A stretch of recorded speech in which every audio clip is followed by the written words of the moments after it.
All right, Julie. I already forgot the number. 16. 17. 16. 16. Episode 16 of Roll for Mastery, where Julie and I come together and talk about all things Dungeons and Dragons, ranging from 1st edition to 5th edition. As we are both DMs for our respective games. Julie running 5E, 5th edition. I'm running 1E. And Julie, actually, Corey, I think, chose our topic tonight. But I'm going to let Yeah.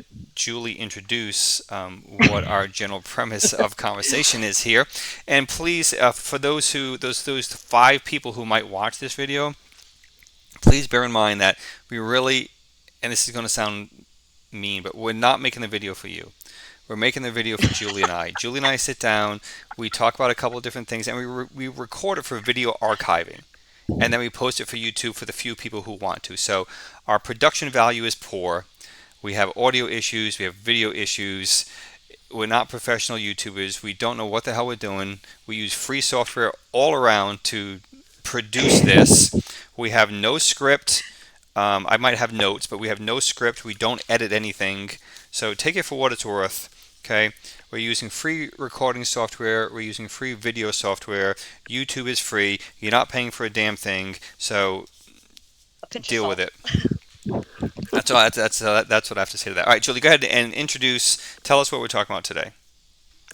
So last night we asked a couple of our friends what we should talk about, and one of my players, Corey, suggested that we do a kind of a discussion about when do you bend the rules, right? I know the big boys talk about rule of cool.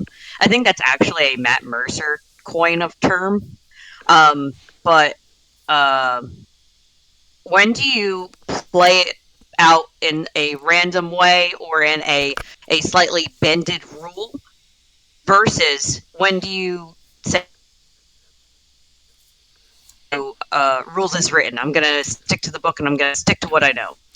Now you're talking in an instantaneous, right? An instant moment on the fly in the middle of gameplay, and not a create a new rule or a house rule, homebrew rule kind of thing. You're talking in the middle of the game, right then and there. Right. How do you pivot? Do you pivot rules as written or do you pivot rule of cool? Well, I think raw rules as written. Very few people truly play raw, right? It's really almost a niche group or segment of RPGers and certainly D&D players that So really much, stick to so it much. hardcore rules as written. And I argue that you can't. And you can't because the rules don't cover everything. Everything. There's You gray. just can't. You're playing a game which is an open world, right? Open world meaning you can do anything. Just like when I walk out my front door, I can do anything. I can choose to go for a walk. I can ride a bike. I can get my car. I can go shoot the squirrel. I can do really anything, right? And how does the game know what you're going to do? It can't have game mechanics Exactly. for everything Every, because no. that's life. I can't write a volume of rules for life because it's always going to be evolving and changing and it's going to be all encompassing. Not possible. So to play rules as written completely, truly 100%, I really don't think is possible. And someone might, it's a whole debatable topic. Someone could argue that. Someone who does. Yeah, and that's the point. That's why And I wanted to if talk about if it. people actually watch the video, they'd put comments in there, telling me I'm a dumbass. I don't know what I'm talking about, which is fine. But I actually, think it's not fine. Don't do that because I'd be offended. I think it's so much so where you're like, there are people who do follow the rules as written or try to, and I think it's so much so that you become what's called a rules lawyer. You actually get penalized for it as a player character, or as I mean, as just a player. You could potentially get penalized for it from your group. That you stick too much to the rules, or that you bring up rules when the DM doesn't want you to, and stuff like that. Well, I And at that point, it loses the fun, well, in my opinion. I embrace rules as written, like conceptually, right? They design these mechanics for me. Why would I not use them, Live right? around I'm not going them. to throw them out the window, but I'm going to play to that as best as I can for what I'm aware of. And I say that because I haven't read my 1E DMG probably in 30 years or so. So I've forgotten I a don't know lot of everything. that. So I just kind of roll with things and we play and we have fun. But as I'm going back very slowly, I'm flipping through and I'm looking things up. And I'm seeing, oh yeah, that's the rule. So we're going to play by that rule. Or let me at least work with that and make that into a house rule. We'll modify that a little bit. But not for me just to wing it all together. There's a mechanic there that Gygax came up with, or Arneson, whoever. And they came up with that because it works as a whole system. Now, we can debate that too. That there's a, well, it can be debated that there are some mechanics that just don't work. Like just At doesn't all. work in the game. Okay, but Right. for the most part, Travel. the Travel whole thing mechanics. does work pretty well together. Like there are mechanics in 1E for grappling and hand-to-hand combat, and most Oh, people there is in 5e. most people don't really do that because how involved do you really want that to be? How much damage are you really going to do? That almost becomes more of a social thing sometimes. If you're in town, you get a little bar fight or something. But if you're in true dungeon crawl melee and I lose my weapon and now I am in grappling, I'm in hand-to-hand combat with my fists. Well, I don't Unless know. you're a monk So, well, right, that's different. Um, uh, or a fighter. how often is that going to come up? So I'm not going to learn that mechanic, and when the time, on the rare occasion when it comes up, I'm going to wing it like you do when you don't know something. You wing it, right? So, Um, case in point, Grappling is pretty big in 5e. I think I've done grapple mechanics at least 4 times this year alone. why? Usually it's to push somebody out of the way or to hold someone in place. So, like, the big beefy guy holds the enemy in place or tries to hold the enemy there, and then it becomes a grapple, a contested grapple, a contested Yeah. strength check. So yeah, exactly. You know how easy that is. The guy who's trying to hold him makes a strength check. The guy who doesn't want to be held makes a strength check. That's how easy that And I is. think it's 2024, the new one. I think that's what it's become. But 2014 has it slightly adjusted where it's strength versus. I think it's strength versus saving throw. So it's a strength saving throw versus a flat strength. And the person who's trying to save against the grapple does the saving throw, and the person who's grappling does the strength. I think. Don't quote me on that. That's probably So wrong. I could probably Google it something right like now. But that. 2024, it's just strength, strength. Something like that. Obviously, it's a simple mechanic, right? And I'm sure there's a mechanic in first edition for that, but I don't know what it is. And Yours is probably more complicated. in the middle of the gameplay, I'm not going to stop to look it up because is it And that critical? yeah, Is it life and death? Probably not. no. So I'm going to That's make why the judgment call and make a strength check and a strength check. The problem with double strength checks like that in first edition is monsters don't have stat blocks for their strength, intelligence, wisdom, dexterity. Oh. That doesn't exist.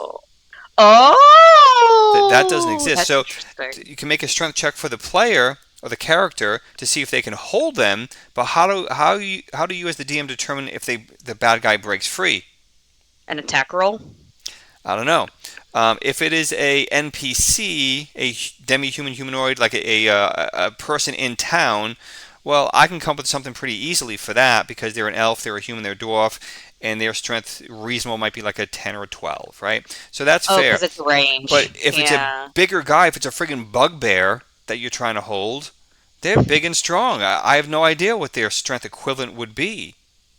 They have weird long arms. So, and if we start saying 16, 17, 18, a high number, well, then that means they would have got a damage bonus as well from mechanics.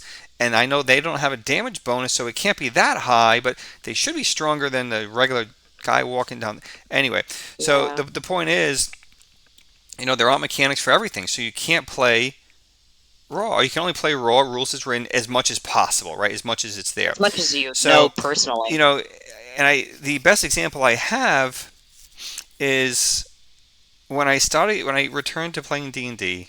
I like you, Julie, I had to be the DM because that's the only way I could get people to play. No one wanted to play with me unless I play that. No one So, wanted to play with me. so I had to be DM, and I I came. tried looking for tables. I couldn't find anything. So I couldn't find in-person tables to save my life. really, Yeah. I so only found stupid Discord. Chat's now I scared. I came up with what I had believed to be a, well, I call it a house rule. By our definition, it technically would be a homebrew because it was a brand new rule. It didn't exist.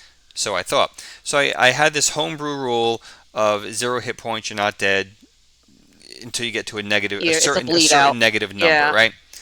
I thought that was my own creation. It's a homebrew Or rule. a variation of Okay. something I that know. has been I thought it was previously all. created. I thought it was all mine. I did.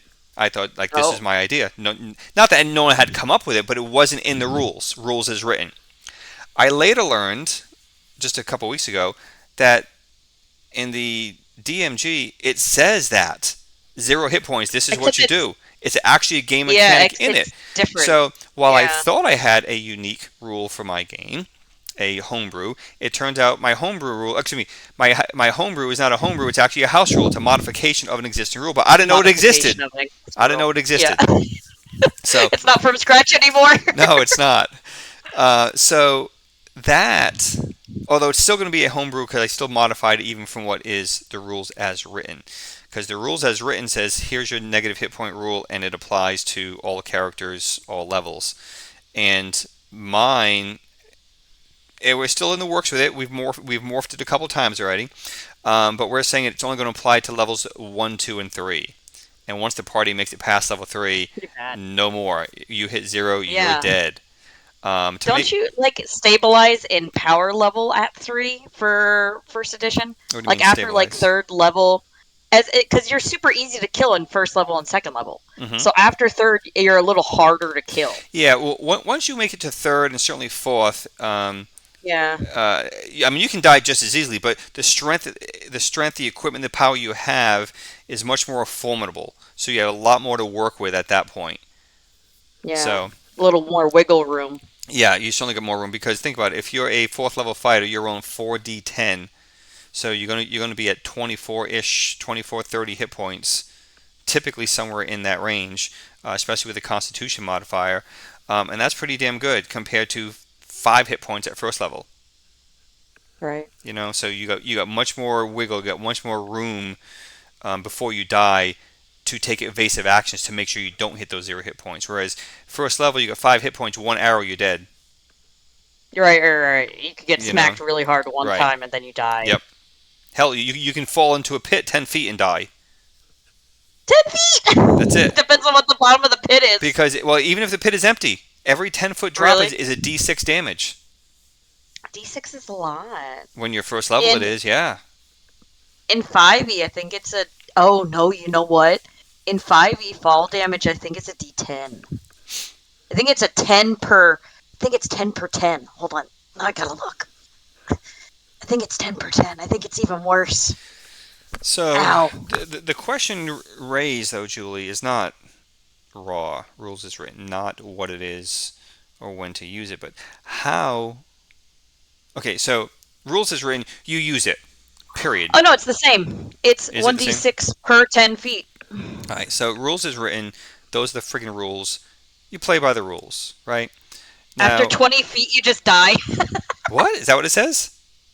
It says at a maximum. So if it's 1d6, oh, I'm sorry, it's more than that. It's 200. After 200 Okay. feet, you just die. Okay. Because Well, it's a max of 20d6. Be 200 okay. See, feet now as much as I'm not a big fan of 5e, I do like that they're saying that because max. because they're saying, hang on, they're saying 200 feet equals death, right? Right, because 20d6, if it's 1d6 per 10 feet, 20d6 would be 200 feet, right? My math's right on that? Hang on. If no, you'd roll 20 d6 for a 200-foot drop. Right. Okay, so that means you'd average 30 points of damage, which is interesting because most of your characters have more than 30 hit points, or probably would, right? How many It's a max of 120. You would max? Oh, I'm maximum sorry. Yeah. 120. Yeah. So what would Three. the I'm sorry. average Yeah. of Yeah. Yeah. 120? So it'd be hang on, 60. Wow, I cannot do math right now. It's early. For you Yeah. at home, it's like not even 11 o'clock right So now for us. it'd be 70 points of damage would be your average. Yeah, I don't think you get that high unless you're like level like 20. Right. So But most campaigns don't do that. okay, but the reason why I like that is what if I had 100 hit points, my character had 100, and I fall and sustain 70 points of damage. That rule says it doesn't matter, I'm dead. It says up to a max of 20d6. Right, but it You didn't. fall at a rate of 500 feet per round. But didn't you say 200 feet is an automatic death? It doesn't say you just die, it just says a maximum of Oh, 20d6. okay. Then that changes my perspective there on that. Oh, sorry. I take back my kudos to 5e. No, no. So what that is saying is if you fall 300 feet, it's still only going to be 20d6. Max damage is 20d6. I can fall 1,000 feet and it's Oh. 20d6.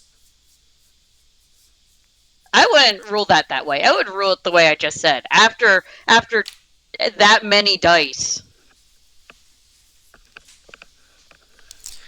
Well, where I was going with that was giving kudos to 5e because I thought you had interpreted or explained it to me that if you fall 200 feet or more, it's an automatic death. And I was like, well, I kind of like that because even if I have the hit points to sustain that, let's think of some mechanics here.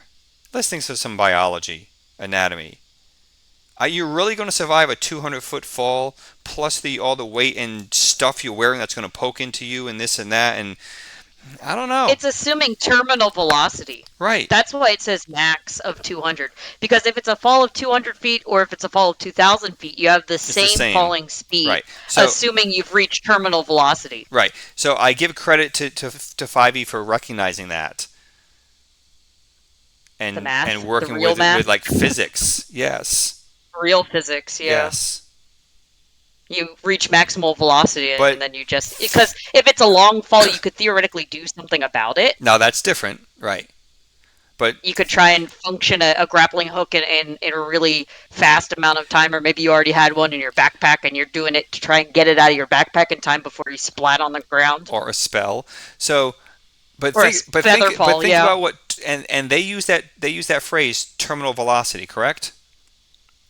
It's a forum. I was reading. Oh, I was reading a forum oh, on the. Julie, you got to read the book. You can't go by that shit. Hold on, I'll find the Because book. if as an example, the DMG used the phrase terminal velocity.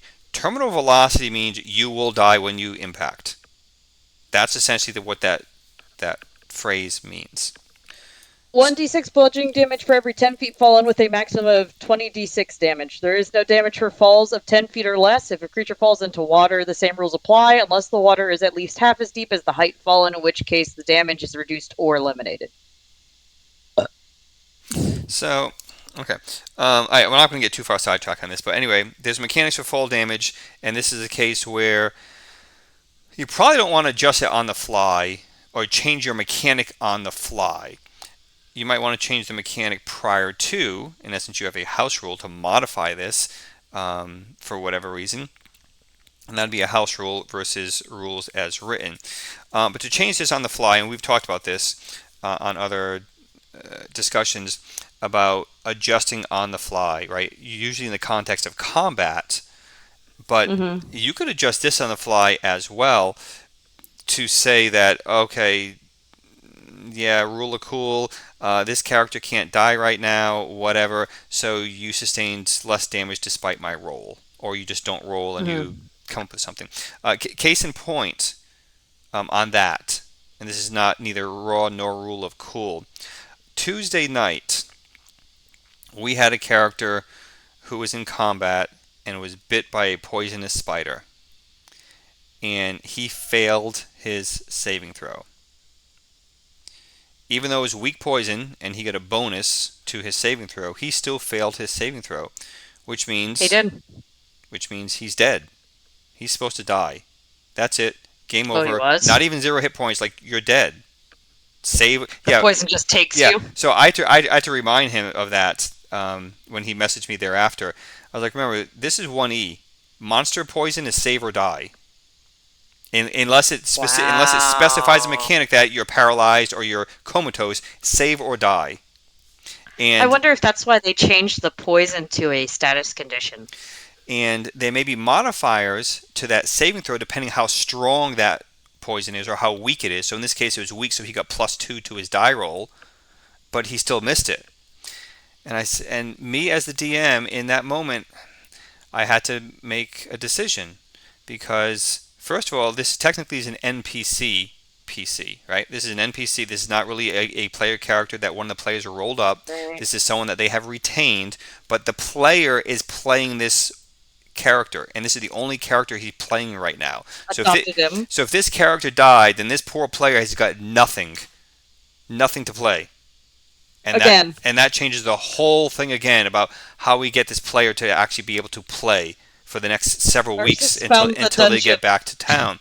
So I did a quick look up on poison, which would really be used by players or NPCs. Poisons from the Assassin's Guild or whatever. And I looked at the weakest one. I said, all right, 10 points of damage. And then I later went back and said, all right, Paul, yeah, you were supposed to die, so we're going to kind of get you closer to that and say not only did you sustain 10 points after you were healed, your max hit points are now reduced. Okay, a little bit of both. Yeah, and that's kind of that in the moment that was kind of my compromise for the party and as the DM to kind Okay. of keep things playable and fun for that player. Because again, think about it. If that character died, Paul would be characterless for weeks potentially of gameplay, and Yeah. that would suck. Like, why am I going to come to the table if I'm just going to sit here and watch and not be able to play? You come to play to play. Right. So Right. so now that kind of gives us a little transition to rule of cool. So rule of cool versus an on the fly modifier. How would you explain that difference? Like, what is rule of cool? The rule of cool is to just go with it. It doesn't matter whether it's a real rule or not. You just go with it. So if it's making up a new rule, it's making up a new rule. If it's maybe I should have done a roll where it contested somebody something, but instead I just did a DC, that's just what happens. And you just roll with it. Even though it's wrong, and you probably know it's wrong, and you can't really think of the rule right now, you just go with it. Same with if somebody gives you something silly. Somebody gives you something crazy and silly, and you have no idea how the mechanics for that would work, you just make something up. It's just like rolling with the punches kind of deal. Well, yeah, I agree to an extent. I think that what you're describing is just DMing. That's what you Well, do, right? Because what's the alternative? You stop your game, you bring it to a halt, and people start breaking you up look up the books, ruling. trying to find a mechanic, trying to find a rule, which could be 5 minutes, We do that could be 30 sometimes. seconds, could be 5 minutes, it could be 45 minutes till someone actually finds something, or maybe you don't find anything because it doesn't exist. And I just spent a half hour of our game time after we stopped our momentum, stopped our gameplay to find out there's nothing there anyway, and I need to make a decision. So, Right. what I'm hearing, I would call that just DMing. Like you need to make a decision, you need to adjudicate that, and the only call you're making is do I take the time to look for a mechanic or do I just roll with it and I need to make an executive decision? That's DMing. Make something Rule of up. cool, I've always kind of understood that phrase to mean like it's kind of not possible for you to do that and there's no game mechanic, but it sounds really cool, so I'm going to give you the benefit of the doubt. So the one example I can think Oh, of, something silly. one thing, a while back, I had a young lady playing with us Friday night who had never played before. She was playing a small creature, a halfling maybe, someone of very small stature. And she said, I want to run up from behind, vault onto the back of the horse at like 3 feet tall, want to vault up onto the back of the horse and knock the rider off or stab him or whatever, something to that effect. And then there was another time she said, oh, my fellow party mate is really tall. I'm short. I'm going to climb up his back, over his backpack, onto his shoulders, and leap forward to the bad guy. Okay, so we got we got creativity, right? So I embrace the creativity. Acrobatics. I encourage the creativity, but like mechanically, like realistically, physically, is that really practical for Or the possible. for the guy in front of me who's in physical melee for his life? parrying back and forth with the bad guy, swinging a sword, blocking with the shield, for you to climb up his back on his backpack without throwing off his weight distribution, setting off his balance, and getting him stabbed, and then for you to proceed to jump off. Like, I mean, like, come on, man, that's not, no, like, If he was no, standing still, but definitely no, not like okay, mid but movement. she was new. Um, we were just kind You of don't want to shoot her down we too truly just much. kind of right. We were truly just kind of having fun with it. It wasn't too serious of a campaign. So I said, all right, roll this, roll that. There you go. So that was a rule of cool. Like Was it it me? was a cool idea. Like it sounded cool, right? And she was Sounds creative like with something it. I'd do. So I went with it. But yeah, like that. So that to me, that's an example of rule of cool. It sounded cool. It would look really cool. And is it going to break the game if I allow that? Probably not. No, So rule of no. cool. I went with it. Yeah. But Yeah. generally, I play more of a, I'll say, realistic fantasy fantasy game where like Realistic I fantasy embrace like normal real world mechanics because there is gravity in and our real fantasy world, physics. you know, Yeah. and that probably would not be possible. So I would probably say, yeah, no. No. No, but then again, like to be fair though, could you pull that off? Yeah, maybe. So Maybe should the they be back of given a a horse chance? thing, Yeah, maybe they should be but given a chance at some great disadvantage or penalty in their die roll, but they should be given a chance to do that. try it out. You know, Yeah. but there are other DMs who say rule of cool. Okay, yeah, you do it, and that's their adjudication. Enjoy. Have fun. Yeah. So Well, and yeah, you don't want to like knock them down because maybe they won't do it ever again. correct, and You knock them down too hard, it'll kill stifle their them. Yeah. creativity. Yeah. Right. That's and that's kind of the balance. And if as the DM you shoot that down, I think you need to take 5 seconds, 10 seconds to explain to that player and the party why. Right. Man, that's a great idea. I love it. That's great creativity. Like I can almost envision that happening, but mechanically I can't. Like in my mind, I can visualize you trying to do that, but in my mind, physics, skills and ability, I don't think that would work out for you. So if you want to do it, Yeah, I we do can that try, but you're going to sometimes. get whatever -5 on your die roll because it's really difficult, almost impossible. But if you make your roll, that's great. It happens as you described. But if you fail, well, here's what's going to Something happen bad's if gonna you happen. fail, right? So you still leave them to make Hmm. that call and still encourage that creativity versus just squashing it and saying no. That happened a lot when we were in Death House in the beginning of my campaign because Death House is really tight. It's a little townhouse. It's a little three-story townhouse. And so all the rooms were very tight. All the hallways were really tight. All the staircases were really tight. And I had 9 players. So I had 9 people in a townhouse. And they would be like, "Oh, I want to like shoot something up the staircase." And I was like, "Well," I was like, "it's a spiral staircase. Maybe you can't really see the top." Oh, you try to, oh, I want to shoot between my teammates' legs or something like that. And I'm like, well, there's 6 other motherfuckers on the stairs. Like, how you're gonna hit someone? That's not gonna happen. So, And there are a lot who would just allow that and say, okay, yeah, you can shoot between someone's legs and not think about the other 5 guys in front or that the staircase spirals. I could see one guy, like, let's say you're second in line, and you want to shoot past somebody. Sure, I think I could even see 2 if you're petite. If you're little or you get on the ground and maybe shoot through a couple pairs of legs, sure. 5? 4? No, that's not gonna happen. They're not gonna coordinate. You're gonna smack somebody with an arrow. And even that, Has the, its risk because if you miss, it you're gonna does, hit. and it almost have to be on an incline, right? Right. Because if you think about how big a bow is and how an archer shoots, they don't shoot sideways, right? I think she had a crossbow. I think she had a little crossbow. Well, that changes But things a little bit, but even still, well, okay, but very well, someone could have said that having a short bow or something, right? So if I'm at mhm. ground level, everyone is level, even if I'm short, if they're relatively close to me, 10, 20 feet away, I have to get really low to get through 2 sets of legs. Like prone. Yeah. Yeah, and so therefore the bow, yeah, a crossbow, yes, a bow, probably not. I'm pretty sure it was just a light crossbow. I'm pretty sure it was an So, average size crossbow. but that's a reasonable But example. still, So is that yeah. rule of cool? Like, that's not gonna happen. Is that rule of cool with a short bow? Like, do you allow that at all? If you allow it, do you allow it with a penalty, like roll with disadvantage for in 5e?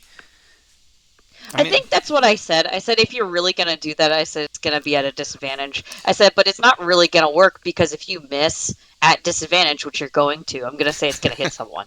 And then they were like, "Oh no, fuck that." And I was like, yeah, "Yeah, that's what I thought." yeah. All right, so let me ask you this. I use that phrase a lot. Um, you can say Under a query. so in 5e you can roll with advantage or disadvantage. Okay, for those who don't Depending know, on DM right? discretion, sometimes you get a thing. So if you don't know what that is, that means instead of rolling one 20-sided die for your attack roll, you roll two. And if you're rolling with advantage, you take the higher of the two. If you're rolling with a disadvantage, you take the lower of the two. Okay. In first edition, there's no such thing. That is equivalent No. to you roll your 1d20, your 120 sided die, and there's a plus or minus modifier depending upon the ease that you have with the level of difficulty. So if it's really easy, maybe I get +1, +2, +3 to that die roll. Or conversely, if it's really difficult, -2, -3, whatever number you come up Oh, with. there's a gradient. So, and oftentimes that's at the DM's discretion to determine your chance of success or how difficult that task is. But let me ask you this, Julie. Could you, or I guess you can do anything. Could Would you? you, yeah, would you consider using advantage, disadvantage, and a modifier? I feel like it It's would. just that difficult in that, like in that case, right? So you're gonna roll a disadvantage, right? There But already is. It's proficiency, but proficiency is based on level. proficiency doesn't take into account the difficulty of the task, though, right? Yeah, you add your proficiency. Proficiency, what does that mean? Your proficiency with So a weapon? yeah, Right. Okay. So my proficiency with the weapon. So that's how good I am at it, right? So right. I've been using this bow for so long. I'm really good at it. So I get +1 to my die roll, whatever it is, whatever modifier I I have, think right? Because I'm that I good. think the starting one is +2. Okay. So if you're proficient in bows, most people don't pick something they're not proficient in because it's stupid. But you could theoretically, let's say you're a little tiny elf and you want to wield a giant battle axe. You could be non-proficient in it and just have a standard flat roll Okay. without the proficiency modifier. Okay. So there you go. So what if I'm not proficient in that bow? Okay. So well, It's a flat roll. right. So what I'm getting at is the proficiency for this example we're talking about. Proficiency is irrelevant. Okay. Because whether I have a proficiency bonus or not, I'm going to roll my die and I add a proficiency Hmm. if I have it. Okay, and Hmm. I come up with a number of 10. Whatever. I rolled an 8, I get +2, I'm at a 10. Hmm. But the level of difficulty of this task, I'm trying to shoot this arrow 30 yards away through a hole this big to get the bad guy. Hmm. Hmm. Is that shot, his chance of being successful at that is just the same as if we're in an open field? That's what I'm saying. So the level of difficulty, Mm. should you modify that when I'm trying to go through this big of a target? I would say it would be a disadvantage. Right, I don't think what you I'm would saying be at should be advantage. more than that. Should be disadvantage. Your disadvantage, and you get And and plus, -2, -2 to your die roll mm, on a disadvantage die roll -2 because I don't it's think just that much of a challenge. I could. I feel like I could for higher level. When it gets to be where they have like a +4 proficiency and they're doing some kind of crazy shit and doing all these crazy other things, I could then increase the difficulty by adding those modifiers. At lower levels, I don't think it's necessary. I think disadvantage is enough. But if you okay, I challenge you on that because if you embrace the concept, why does character level matter? If it's the concept, Because if you embrace that proficiency will change. this is a super difficult task, I'm going to be penalized at a higher level but not at a lower level. I could set a difficulty. So I guess in a sense you could offset that Getting choppy. Is it you or is it me? that was you that was cutting out. Really? I'm getting choppy? Shit. On my end you were, yeah. You're all like pixely for me. Hold on, Oh. let me get out of my full screen Is the and check audio my okay ping. though? The audio's fine. Your Okay. video's getting all pixely. Okay. I'm Well, at 49. on the But that on the doesn't mean recording side, crap. and it always is. Our recording side, the video is always good, which is always interesting because video is more difficult than more data intensive than Audio. audio. But um, anyway, so I'll let you repeat that. But what I'm saying is that Sorry. if there's a level of difficulty at so we're working with this example. I'm trying to shoot an arrow 30 yards, whatever, 50 feet through a hole this big, right? Through a little crack in the wall or something. That's a difficult shot. Okay. I could make that a difficulty. I could make that a what's called a DC, a difficulty check. Instead of you're not hitting someone physically, it wouldn't be an attack roll. You would be making a difficulty check. So Okay. then I would make it your dex or your strength, whatever the weapon wants you to use, and then I would set a difficulty rating. Okay. And what does that mean? So you determine the difficulty rating is whatever 15. So 15 is normal difficulty. okay, then eight, whatever. Okay, so 20. I don't know, but 20. but what do I? Difficulty rating is difficulty challenge whatever is 20. What does that mean? What do I do now? What do I roll? How does that work? They have to meet the 20 or exceed the 20 Okay, to is get it to do the thing. okay. So if I'm trying to shoot this arrow through the hole in the wall at 30 yards, difficulty challenge is 20, right? Yeah. Then I roll my d20 at disadvantage, and I It need can be. It cannot be. I could but just set the challenge rating really high. so I need to meet or beat that number that you have selected. The arbitrary number based upon what you envision the difficulty of that would be. Yeah, Correct? at Okay. my discretion. Yes. Yeah. Okay. And that is different than my In attack roll, attack, if my you're two hit. in a combat role, Hmm. let's say you're in combat and you want to shoot through a bunch of party members, I'm not going to let that go anyway. But or the bad guy's behind a wall and you want to try and shoot the bad guy through a hole, a wooden knot. I would still say that you couldn't do it that far away. I would say you'd have to get closer. I don't think I'd even let it work. I'd be like, no, you gotta get closer to do that. But is that not rule of cool to try to shoot that arrow through a 3-inch hole in the wall at 30 yards? Theoretically, I could. I That's could let it go through, that's pretty freaking cool. And and then I'd that's a have to hell of a figure shot with a long bow or short bow out sure. of that time period. It would still be a disadvantage. It would still be a disadvantage. And then I bet you it wouldn't work because disadvantage is so. It's almost foolproof unless you roll the same number. Like if you roll double 15s.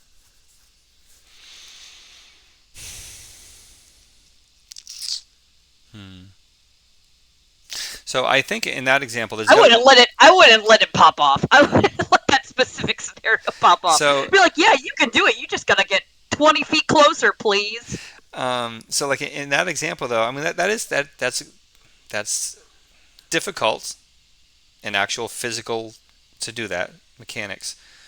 But that is kind of rule of cool. I mean, hey, they see an opportunity. Man, I want to give that a try. Rule of cool. Yeah. I'm with you on that. But and I'm sure there are times in that moment I say, no, man, you can't pull off that shot. And other times I might say, okay, let's roll, and I would say a -4, maybe like a -4 penalty or something. I don't know. If it tickles my fancy, I'll Right, try and work with you on it. If right. it doesn't, I'm. But all right, just your audio dropped again and you froze. Oh. There you go. Yeah, I think it might be your usual internet thing, Julie, that you run into regularly with us because you are frozen and silent. So um, I'll keep talking until Julie comes Am I back. still frozen and silent? No, you're back. Okay. That's weird. So I think my child woke up and turned his computer on. I think that well, I don't really love the phrase "rule of cool," um, but I think in this example here, that kind Roll of with the punches. that kind of falls under rule of cool, right? The player has a really cool idea of something that they want to do with their character, and I don't think that should be squashed automatically. Even though I implied that earlier, it shouldn't be squashed automatically, and dare I say, they should be giving an opportunity to do whatever that is, but it may be at some sort of disadvantage or penalty on a die roll. And even at that, even if they're successful, it doesn't mean there are no It'll work. repercussions or consequences Yeah. for them. Okay, so the example I used earlier was a little character, a little halfling or someone wanted to climb up on the back of their human fighter in front of them and leap off their shoulders, kind of thing. Mid melee. Okay, so yeah, mid melee. So even if I give them a heavy penalty and they make the roll and they're successful, it doesn't mean it's not going to throw off the fighter off balance. So the And character the who fighter's wants to still do not it going is to get successful in stabbed. what they want to do, but it's messing up the other guy. Hmm. Because there are consequences or repercussions or impact that your actions have in the world around you, or at least they You could should. have tried. You could have tried to like rephrase it. How about another party member, throws you instead of you getting on top of this other party member, or like here, I'll give you a side. Here's this deal. You give me this deal. Okay, I'll give you a counter deal. How about that? To try and like meet them halfway. Yeah, and I do that more often than I would like, and I say that Counter because offer. I try to, as the DM, I try to work with the players, because we're all playing the same game together, and I, as the DM, I am not against the players. I'm working with the players. We're all playing the same game on the same team. I just adjudicate, right? Someone needs to be the referee, but it's not. I'm still cheering for the players, so I do that a lot. But I try not to do that, or I want to not do that because I want the players to play Have their their own game to agency. make their own decisions, and without Yeah. me saying, "Oh, well, if you do it this way, it'll work." Well, why? Because I'm already thinking ahead, thinking that that will work in my, like, I've already adjudicated that in my mind, and that's not really Hmm. fair to them for me to give them all the answers to the puzzle. And then it'll make them reliant on you and then want to try to appease you. And at that point, it's not agency, it's how can I make Keith happy? How do I So get the DM to like me? that's why Notice me, I try not to senpai. do that. I find myself doing it, like I said, more than I want, but I think that is because in all of my games I still have players. I have some players who are not very experienced as players. I So really like I'm setting the scene, I'm and then guiding I them. stop talking, and then I go, "What do you do?" And then I just sit there and stare at them. Yep. And and another thing too, and I try to do this. We're getting a little off track here, but and it doesn't seem to go all that well. Is describe the scene, and I stop talking. I don't even ask, well, what do you do? I just stop talking. Like, I've described it.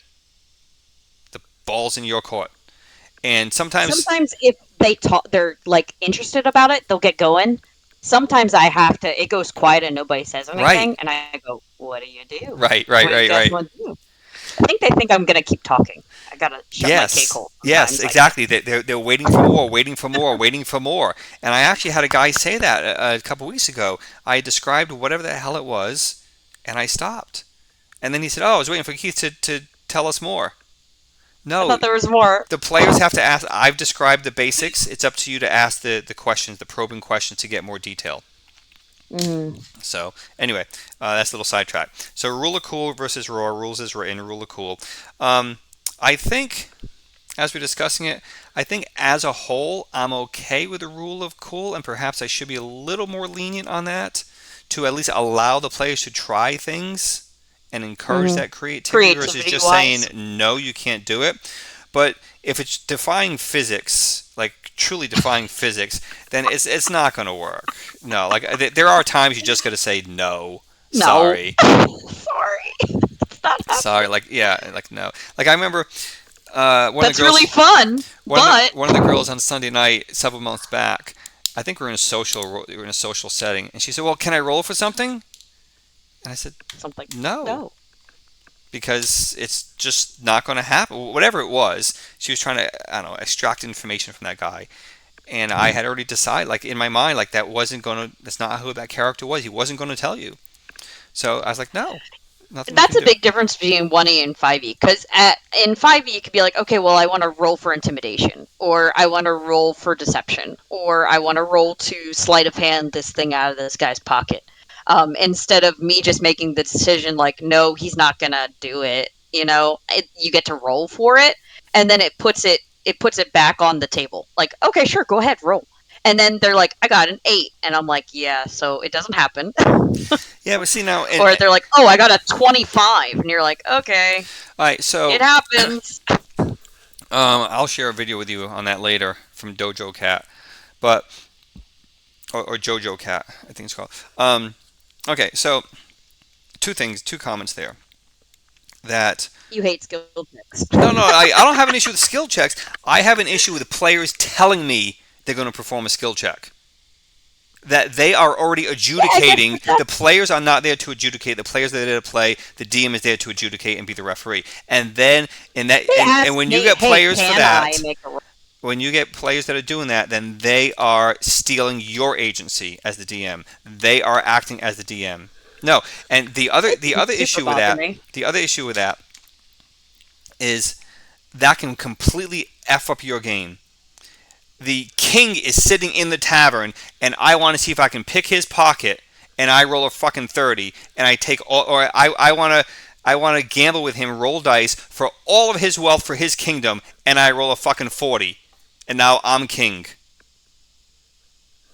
No, like I you guess you can't. could no. I feel like you could re-adjudicate that.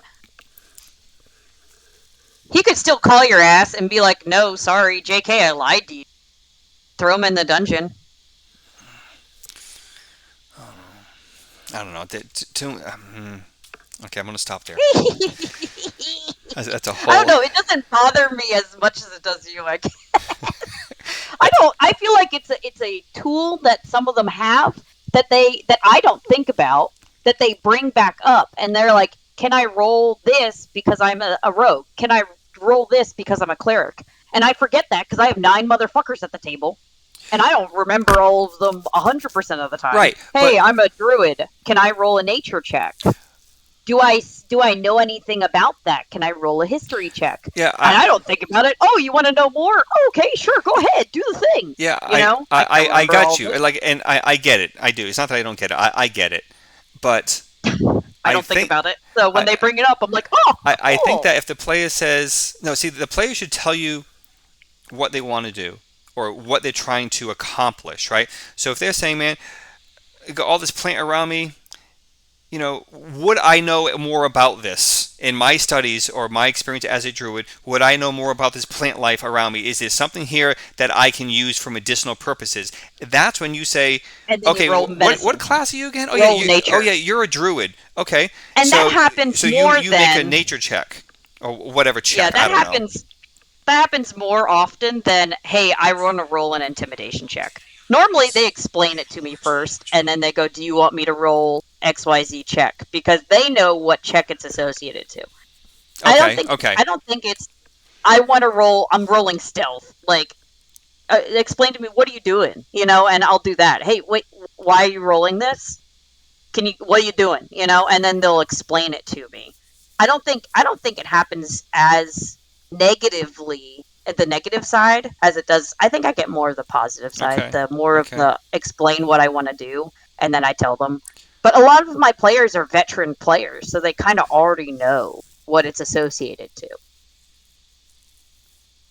Does that make Yeah.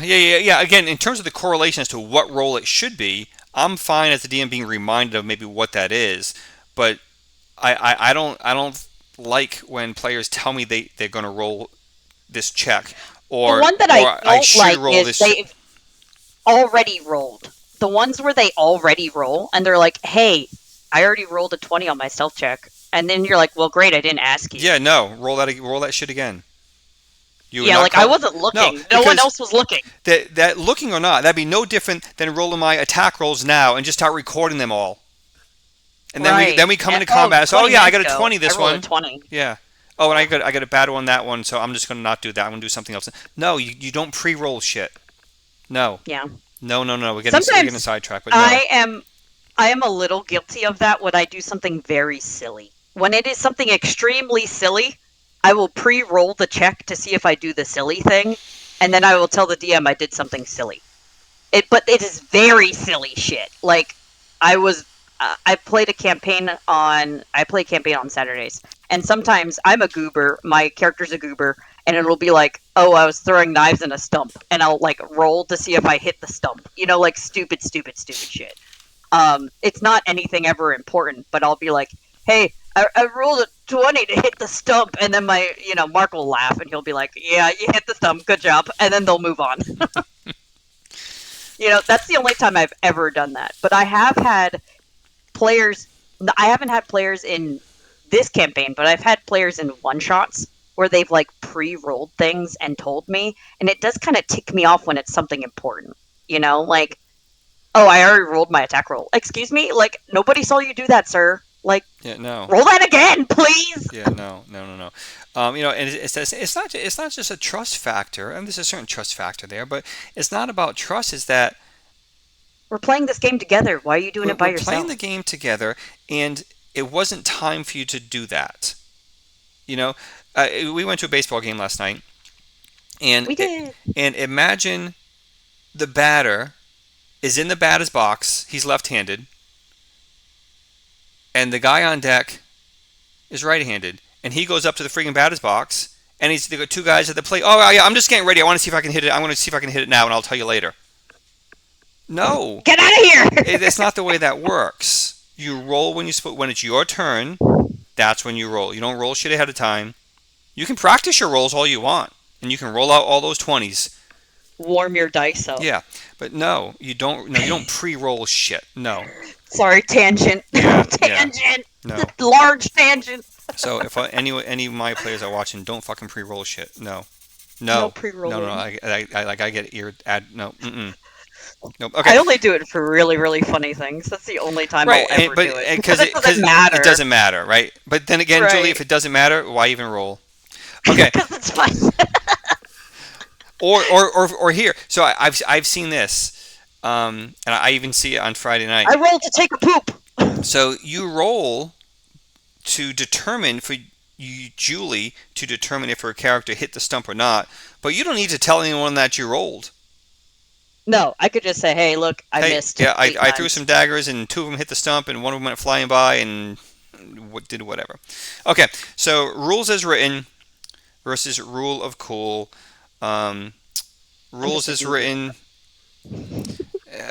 That's not even close to rule of cool. I think that Yeah, two once you start, opposite yeah, ends. I think once you start deviating from rule of cool, which you will, it just becomes DMing or playing Dungeons and Dragons because it's meant to be morphed and modified and adjusted, Great. especially when you don't have the player's handbook and the monster manual memorized.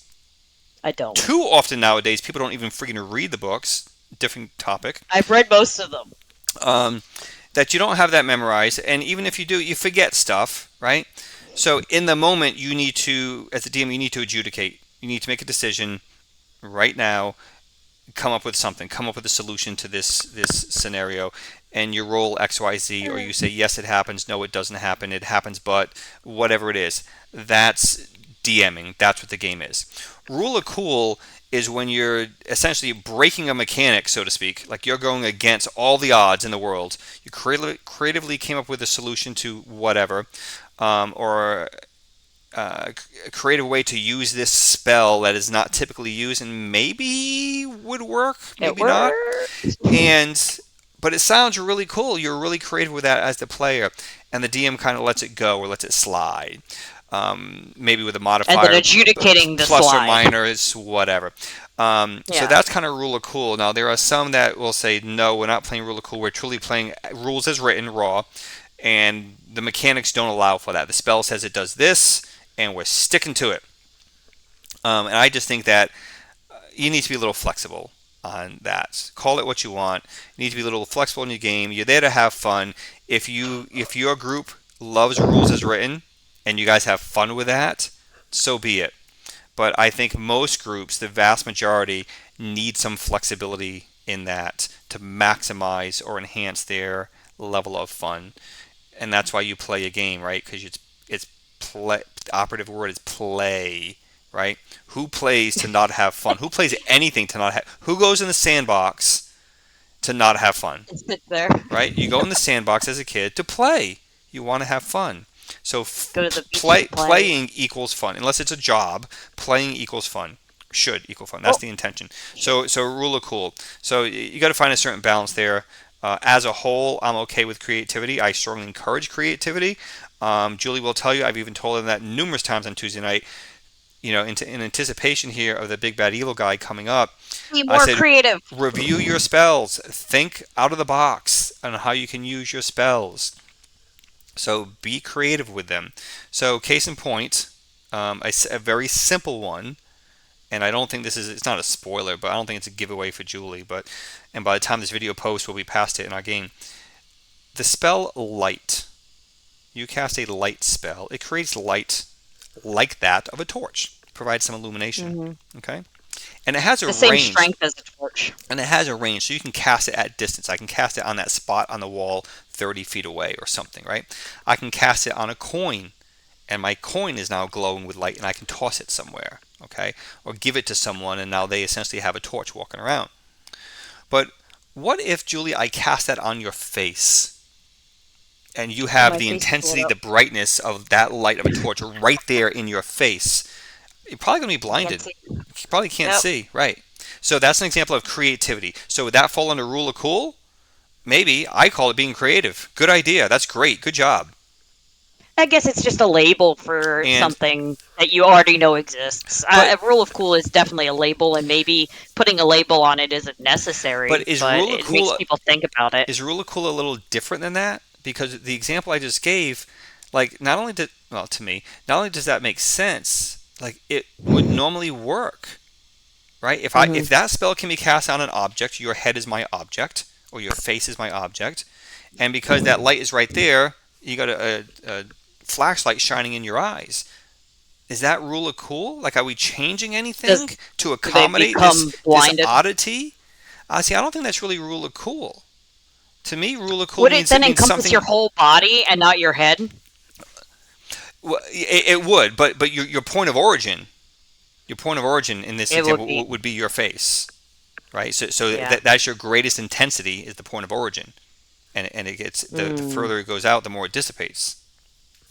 Hmm. So yeah, so it would be the area of effect would be the 30 or 40 foot radius, but the point of origin is right here. So to me, I don't think that really falls under rule of cool. That falls under creative use of that spell. Rule of cool would be, Yeah, and maybe rule of cool could be creative use. I mean, you could label it however you want, but yeah. See, I always think of rule of cool as, as adjudicating something impossible. yeah, something far more unrealistic or yeah, not possible. Like the example earlier, trying to climb up on the back, jump off, da da. Yeah, physically could you do that? Yeah, but that's like it's really not going to work. So to me A gnome trying to climb a horse. that's a rule of cool thing. Yeah. And you think, oh, that's really cool. It wouldn't actually happen, but maybe I should let it happen for the fun of my game. Correct. Correct. Yep. Like, in no way, shape, or form is that possible, but it would be really freaking cool, and It'd I'm be going to really let it freaking cool if go. that yeah, if Yeah. that could, if the physics of the world could allow that to happen, that'd be really freaking cool. I think And that maybe I should try and squiggle it out. yeah, I should I try and think work it. that's really cool. Essentially breaking the rules of physics because Something God, that if wouldn't it, be yeah, able to be that'd done. be really cool if it happened. You know? Yeah, I think that's definitely. I agree. I think that's way more of a realistic definition. Besides just I am a DM and that's how I adjudicate my world. Um, it's more of a making the impossible possible as the referee of this game. And that rule of cool could definitely fall more into the impossible than into the possible. Making the impossible possible. And after all, it's a game. After all, It it's is a game. A fantasy fantasy game. game. And that's why I said early on, Julie, like, yeah, it's a fantasy game, right? It's a fantasy role playing game. It's a game, it's fantasy. But I still try to adhere to normal life mechanics of Rules of physics. stuff. Yeah. Yeah. You know? Because if you stop breaking all the rules of physics, then why can't I just levitate right now? Why can't gravity just stop? Right. Well, that'd be really cool. Rule of cool. That'd be really cool if I could levitate right now and go up to that chandelier. No, yeah, there are definitely limitations. I have to use the restroom. Can Okay, I well, run away? yeah, well, we're at a good stopping point. So I want to stop our recording right now. We've been chatting here for an hour, 59 minutes. And we're going to wrap it up here on the Raw Rules as Written versus Rule of Cool. Julie, you have the last word. As always, ready, go. Ready, go. I definitely think Raw versus Rule of Cool is something to think about and something to have in the toolbox as a DM. Knowing when to keep your players happy versus when to play the game accurately is definitely a thing. Playing it accurately is important, obviously, but having fun with your players and having fun at a table is what makes D&D D&D. You're there with your friends to enjoy your friends and be there with friends and play a game with friends. So to have something cool happen that probably isn't 100% realistic, just for the cool for the table to, oh my god, That is was so probably cool. better. Oh my god, can you believe that? Making core memories because you let something stupid happen is probably better than, yeah, that doesn't work. And everybody goes, okay, It's like watching an action movie, right? You know that some of that shit could never happen, but holy shit, did I you see can't that? That was so believe cool. it. Yeah, I can't believe it. So, all right, Yeah, movie magic. and on that, we're going to wrap up episode number 16. Roll for mastery. Share Yep, time. and we'll be back here for episode 17 in a few minutes. Okay, peace out, all. Bye.